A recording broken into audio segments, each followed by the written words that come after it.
Olá pessoal, sejam bem-vindos e bem-vindas a mais um vídeo aqui do canal. Eu sou Henrique, sou nutricionista e aqui eu trago mais um vídeo da playlist Autismo. Ou seja, aqui eu vou falar sobre esse assunto, especificamente sobre fatores que influenciam na seletividade alimentar no autismo.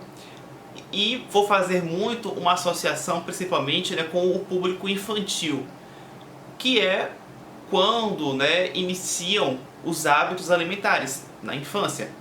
Então a gente vai fazer essa associação com seletividade alimentar e autismo, e ainda mais um público infantil com autismo. Mas antes, um recado, tá? O link da playlist sobre autismo está aqui embaixo na descrição, porque além desse conteúdo aqui de agora, você pode ir lá na playlist autismo e conferir vários vídeos relacionados com a mesma temática, né? E também deixa o seu like, deixa o seu joinha aqui embaixo para mim, porque isso vai ser muito importante.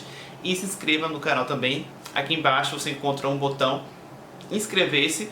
Do lado tem o sino. Clique no sino e selecione a opção todas para receber notificação toda vez que eu postar um novo conteúdo. Aqui você vai encontrar vídeos sobre saúde, bem-estar, alimentação de um modo geral. E vez ou outra também faço conteúdos, por exemplo, dessa temática, que é o autismo. Bom, eu vou mostrar para vocês já na tela uma imagem que cita esses fatores que influenciam na seletividade. É uma imagem que foi obtida de um artigo científico, que vai aparecer lá na imagem, a fonte, tudo direitinho. Mas eu preciso destacar o seguinte, fazer uma observação, que quando é que eu faço e vou fazer a associação da seletividade alimentar e autismo, é importante que vocês entendam que seletividade alimentar, ainda que seja no público infantil, não é algo exclusivo de crianças autistas, tá? Seletividade alimentar pode acontecer com qualquer indivíduo, com autismo ou sem autismo.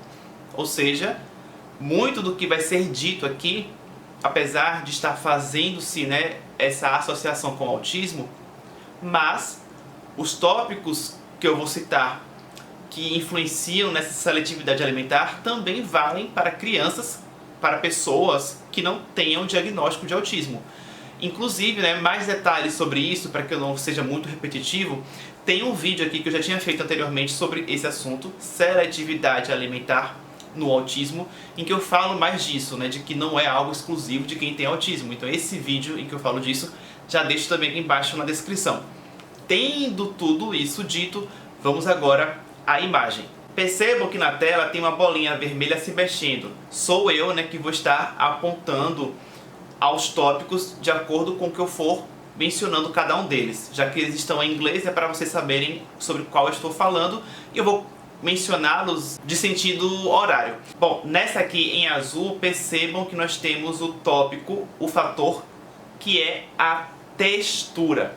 Ou seja, às vezes um determinado alimento ele é rejeitado quando ele é oferecido, sugerido, por conta da textura do mesmo. Qual é a estratégia? Tentar oferecer esse mesmo alimento numa próxima vez, numa próxima tentativa, com a sua textura modificada. E aí existem, por exemplo, a questão dos alimentos que são crus. Você pode fazer um cozimento, você pode deixar aquele alimento que de repente é mais durinho, deixar ele com a textura mais molinha. E isso vão sendo tentativas, até você encontrar uma forma daquela pessoa receber aquele alimento de uma forma mais agradável. Outro tópico, a aparência do alimento.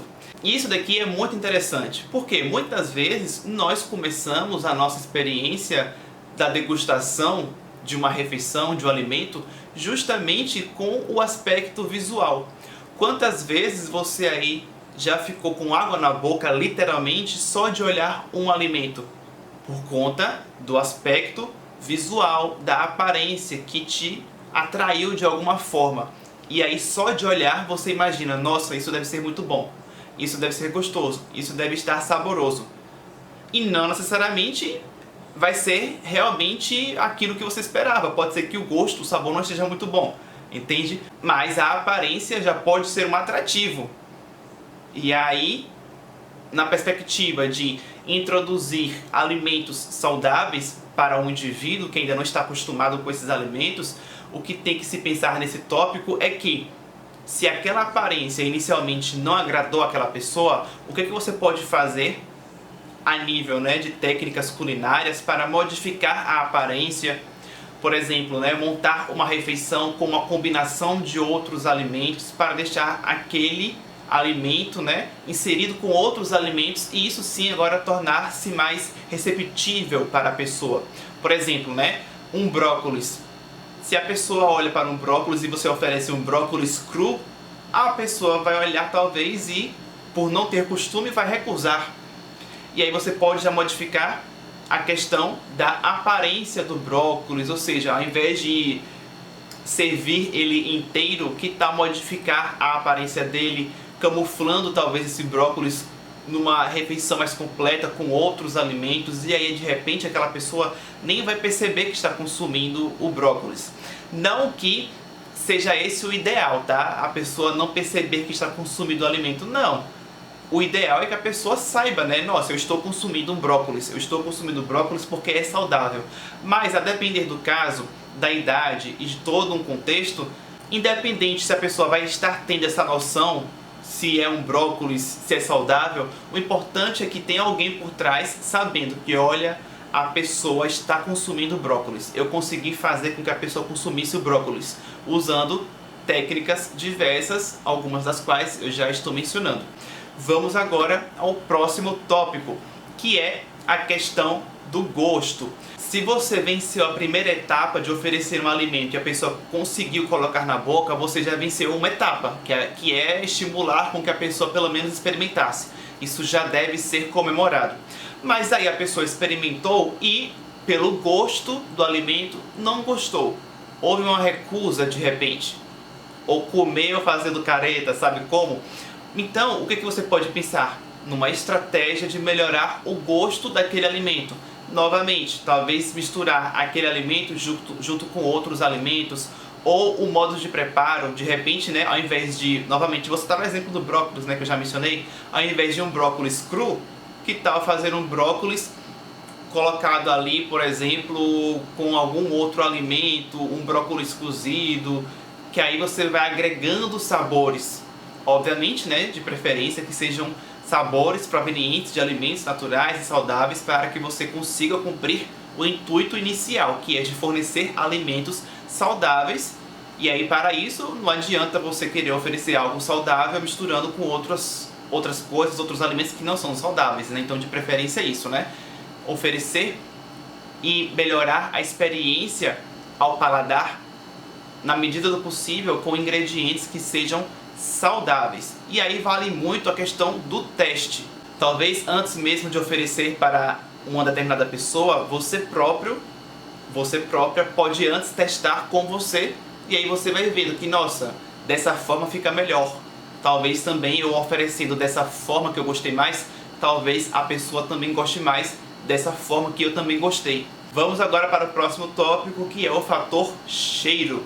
Muitas vezes também, assim como a questão visual, a gente também cheira um alimento, aproxima um prato, né, com alguma refeição e cheira, ou nem precisa aproximar, né? Você às vezes está num ambiente que está sendo preparado alguma comida e aquele cheiro vem. Então o cheiro pode tanto chamar a atenção quanto dar uma opa, que cheiro desagradável. Então a mesma coisa, existem temperos naturais, ervas que conferem cheiro, aumentam também a questão, né, do gosto, ou seja, o cheiro e o gosto é o que vão juntos, né, fazer o sabor daquele alimento ou né, daquela refeição. Então, da mesma forma que o aspecto visual, da mesma forma que a questão do gosto você pode ir modificando, o aspecto do cheiro também você pode ir modificando. Por exemplo, em uma preparação, acrescentar ervas aromáticas. Então são ingredientes que vão estar acrescentando aroma, cheiro, mas ao mesmo tempo com também os seus respectivos nutrientes ali associados a essas ervas, a esses temperos ou algum outro alimento que você tenha escolhido para gerar essa melhora de cheiro e novamente com o intuito de gerar uma experiência mais agradável a quem for consumir. Por exemplo, você pode pensar aí numa espirulina em pó. A espirulina, a princípio, tem um cheiro que muitas vezes, né, depende muito da fonte dessa espirulina. Eu já experimentei espirulina que tem um cheiro muito forte. Eu já experimentei espirulina que tem um cheiro bem suave, bem neutro. Então depende também disso. Ao invés de ofertar uma espirulina dessa com cheiro forte diretamente, né, para a pessoa, ou seja, a espirulina pura, você pode colocar a espirulina de repente dentro de um suco de uva, porque aí o suco de uva, como já tem uma cor roxa, uma cor forte, você acrescentando a espirulina, a pessoa não vai notar uma diferença. Diferente do que aconteceria se você adicionasse a espirulina, que tem aquele tom, né, verde escuro, num suco de laranja, num suco de abacaxi. Daria para perceber uma diferença de cor ali estranha, entende? Que a pessoa poderia estranhar. Então, você colocaria num suco já com a cor forte, um suco com um gosto já presente, um gosto marcante, para que a espirulina ali presente, talvez ela não seja tão percebida. Lógico que dependeria também da quantidade de suco, da quantidade de espirulina, para que as proporções sejam ali realmente com o intuito de mascarar, esconder a presença da espirulina. Ou seja, tudo é estratégia. Como é que você pode ajudar a ofertar aquele alimento para que a pessoa consiga, né, aceitar, ingerir aquele alimento de alguma forma. E o outro tópico é a questão da temperatura. Muitas vezes as temperaturas mais extremas, o muito quente, o muito gelado, são esses extremos que costumam incomodar mais, mas isso tudo vai sendo também avaliado caso a caso e você vai vendo o que aquela pessoa prefere, se ela prefere aquele determinado alimento mais quentinho, mais morno, mais temperatura ambiente, e aí você vai adequando de modo a adequar a melhor aceitação que aquela pessoa tenha. E de um modo resumido, percebam que nós temos aqui no centro da imagem o termo, né, seletividade alimentar. Ou seja, a textura, a aparência, o gosto, o cheiro e a temperatura do alimento. Todos esses fatores, eles podem de alguma forma influenciar na seletividade alimentar. E é justamente por conta desses fatores influenciarem de alguma forma, é que são justamente esses fatores que devem ser trabalhados para contornar, driblar, muitas vezes, uma resistência à aceitação de novos alimentos, uma recusa, né, de determinados alimentos mais saudáveis. Então, são essas questões aqui que precisam ser trabalhadas para fazer com que aquele indivíduo passe a aceitar novos alimentos, alimentos mais saudáveis. E aí, de acordo com as mudanças que você for fazendo, essa pessoa pode passar, de repente, a aceitar um determinado alimento que ela não vinha aceitando por algum motivo, porque você antes não vinha mudando essas questõezinhas aqui que nós vimos. Ou seja, não é porque você ofereceu um alimento uma vez e houve a recusa que pronto, acabou, que você deve desistir. Não. Tem que oferecer mais vezes. E além de oferecer mais vezes da mesma forma, que tal oferecer aquele alimento mais vezes, modificando a aparência, modificando a textura e tudo que nós já conversamos. Espero que você aí tenha entendido toda a mensagem do conteúdo que eu transmiti. Deixa o seu joinha se você ainda não havia deixado. Nos comentários escreva o que você achou do vídeo, se você gostou, se você quer adicionar algum comentário a respeito ou alguma dúvida que tenha ficado, comente. Compartilhe esse conteúdo com quem possa se interessar de repente, né, sobre a temática do autismo, a temática da seletividade alimentar no autismo, ou independente, simplesmente a temática seletividade alimentar, como eu falei no início, que pode, né, ser útil tudo que eu falei aqui para todo um público, independente se tem autismo ou não. Compartilhe esse conteúdo que de alguma forma a pessoa pode ter algo positivo, né, a agregar aí para si ou para alguém que a pessoa cuide ou seja responsável, enfim. E aqui na tela já no meio vai aparecer uma foto minha que você pode clicar para realizar a sua inscrição no canal. Se você ainda não fez isso, faça. Muito obrigado por ter me assistido até o final. Eu fico por aqui e até o próximo vídeo.